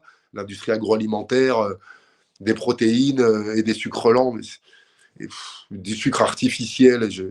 J'ai plus d'arguments. J'ai plus d'arguments. Faites vos recherches et faites des tests. De toute façon, j'ai envie de dire pour ceux qui nous écoutent, que ce soit toi qui le dise déjà est un argument de poids, puisque tu as pratiqué professionnellement un sport au plus haut niveau qui soit possible, en étant 7 fois champion du monde. Donc, résultat à l'appui, la méthode que tu as utilisée marche, parce que tu as fait un sport où... et Alexandre, à l'époque où je boxais, je mangeais de la viande, du lait comme tout le monde. Hein. Oui, tu t'es et après que j'ai commencé, après que j'ai fait le changement. Et aujourd'hui, on a des... et souvent, on me dit, est-ce que tu aurais eu les mêmes performances si tu avais un autre régime? Je dis, si j'avais gardé les mêmes croyances, non. Parce que si tu penses que sans viande, tu vas être anémié, sans viande, tu vas te sentir plus faible. Si tu penses que le ventre vide, tu ne peux pas faire de sport, tu ne pourras pas faire de sport. La première chose avant de changer un geste, avant de changer d'habitude, c'est de changer la croyance et la pensée. Toutes les personnes qui arrêtent la viande, le 3e jour, font une crise d'anémie.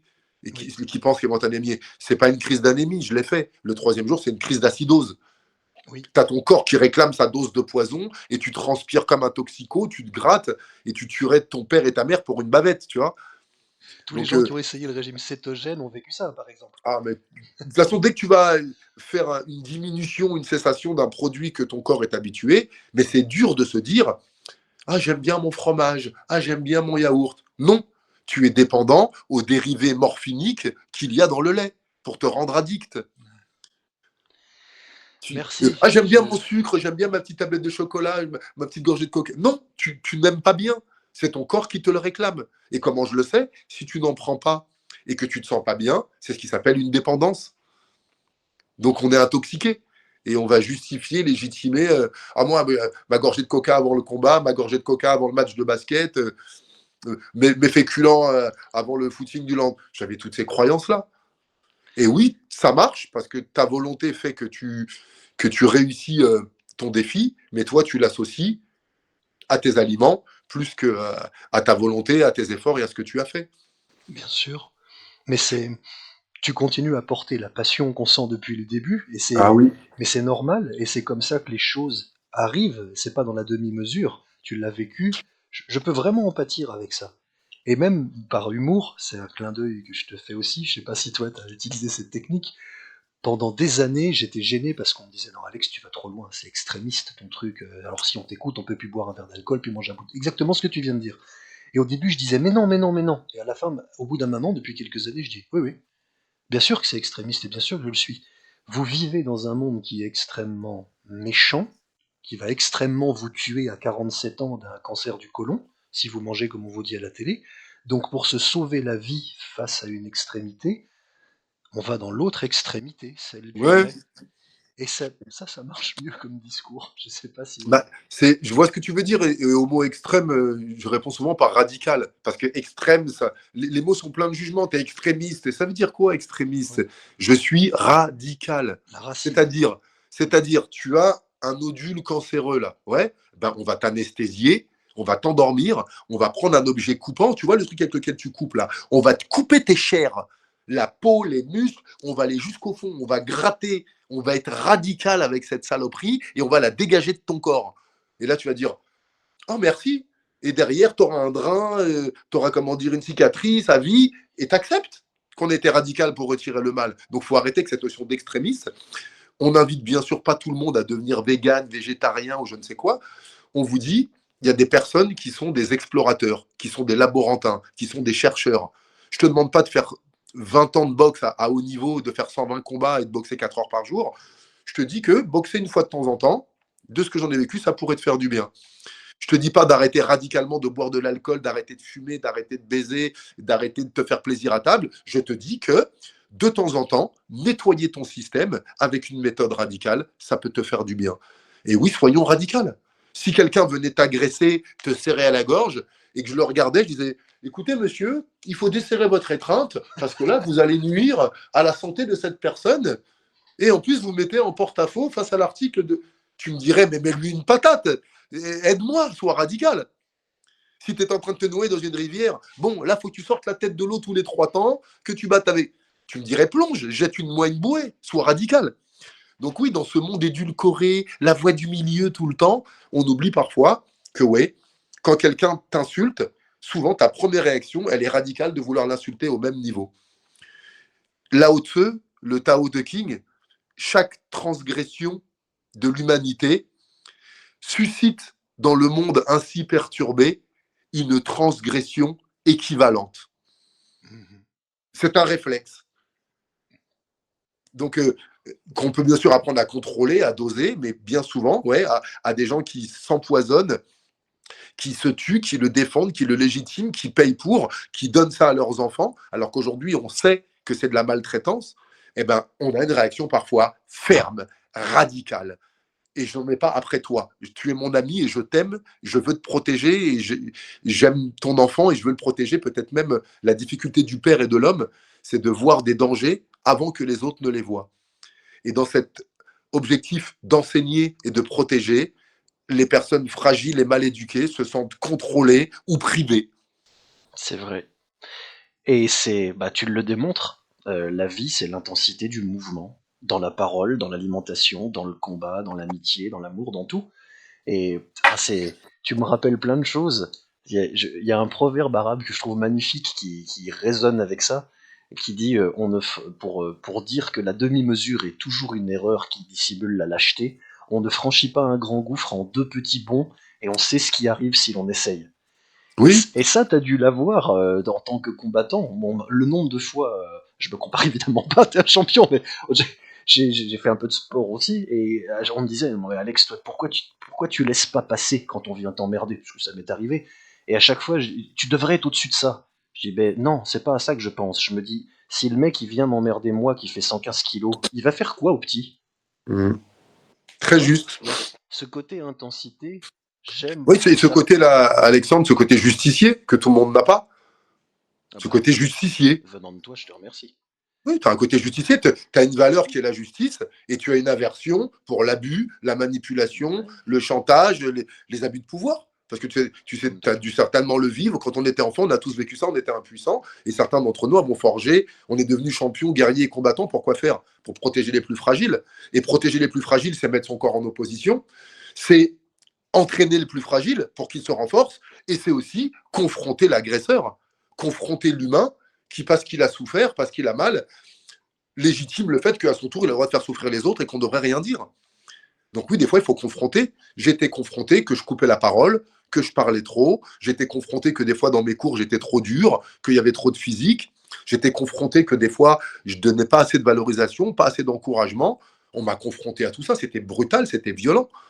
On pense toujours que tout ce qu'on fait, c'est l'idéal, puisque c'est ce que l'on fait. Et la confrontation, elle sert ça aussi en cas d'injustice. Protéger la personne qui a vécu la brutalité, c'est une chose. Et dire à l'autre, mais ton comportement, il n'est pas OK, il faut que ça s'arrête. Ça. Créer le dialogue. Et si des fois, il y a une violence, une résistance, tu peux avoir une fermeté en face. Bien sûr que le summum, c'est rester dans son alignement et accompagner ce méchant qui n'est qu'un souffrant déguisé à l'amener à pourquoi tu as mal et comment je peux t'aider, tu vois, si on arrivera à cette excellence, mais ce n'est pas toujours le cas. Souvent, des fois, c'est stop, faisons que ça s'arrête. Le premier défi du héros en nous, et pas du sauveur, du héros, c'est de faire que l'injustice cesse. Je ne serai pas lâche. Je ne garantis pas que le méchant va apprendre et va changer sa manière de penser. Peut-être qu'il va recommencer avec le prochain, mais en tout cas, en ma présence et là, face à cette personne, j'aurais mis un holà. Mais ouais, confronter, ça sert parfois d'éduquer. Et bien souvent, quand on prend le temps de creuser, un employeur agressif, contrôlant une personne, c'est quelqu'un qui a peur de manquer, qui a des blessures, et en ayant accepté la colère, le contrôle, cette phase-là, en restant aligné, il redescend, et on finit par j'ai souffert, mon père m'a battu, ma femme m'a quitté, c'était dur chez moi, j'ai reçu des violences, ou j'ai une tradition de non-dit ou de mensonge, tous ou toutes. Mais est-ce que nous, on a l'alignement pour tendre l'autre joue? Regarder avec la joue qui n'a pas mal. Regarder avec le côté qui ne juge pas. Regarder avec le côté qui n'enferme pas l'autre dans ses comportements. Est-ce qu'on a cette formation? Non. Bien souvent, une agression, on répond à une autre agression. Œil pour œil. Et nous finirons tous aveugles. Aurélien. Bon, on a fait 1h47 d'un coup, là, presque, je crois. Non oui, et on va arriver à la conclusion que je n'abuse pas de ton temps, mais je pourrais rester avec toi toute la journée. Je pourrais aussi, ça me ferait vraiment plaisir, et j'ai d'autres rendez-vous. Et puis là, comme je te dis, j'ai étrangement l'acouphène au bout d'1 heure et il sifflait. Et là, avec la belle énergie qu'il y a, il est vraiment supportable. Et je me rends compte que souvent, c'est pas notre pathologie, notre problématique qui est tant invivable que ça, c'est l'environnement dans lequel on vit ça. J'allais te dire, je suis content parce que ton acouphène n'a pas été douloureux au point de t'arrêter pendant notre interview, ça doit vouloir dire que tu as passé un bon moment. Oui, j'ai passé un très bon moment. Je suis content. J'ai eu une petite alerte ou deux, je vois pas comment tu pourras en douter. Hein. T'es gentil. Aurélien, comment pour finir, où peut-on te trouver, comment peut-on te soutenir dans tes projets futurs, dans ton activité? Merci.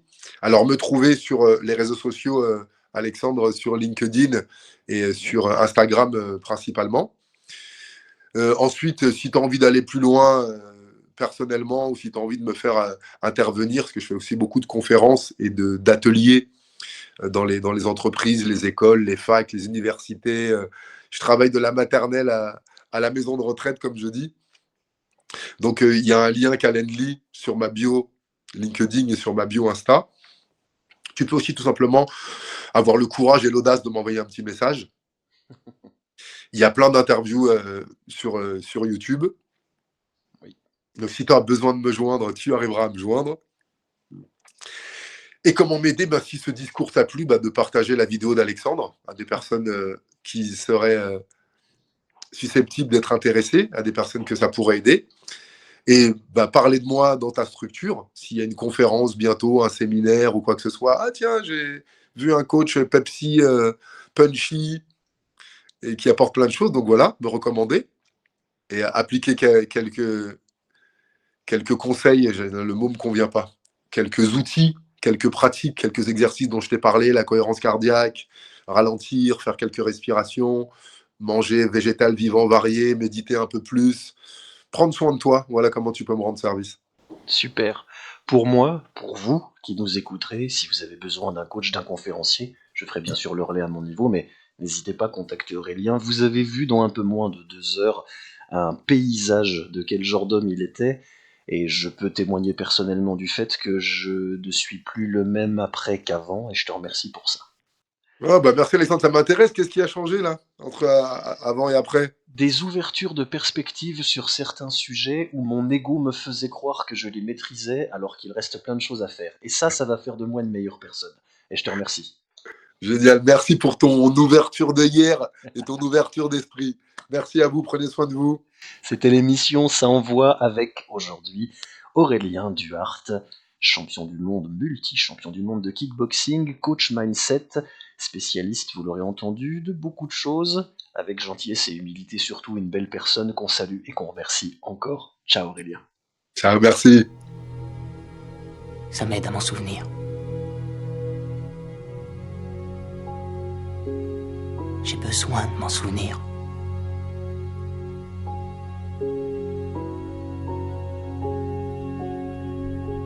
Et parfois, je me dis qu'il y a tellement de beauté dans le monde que c'en est insoutenable.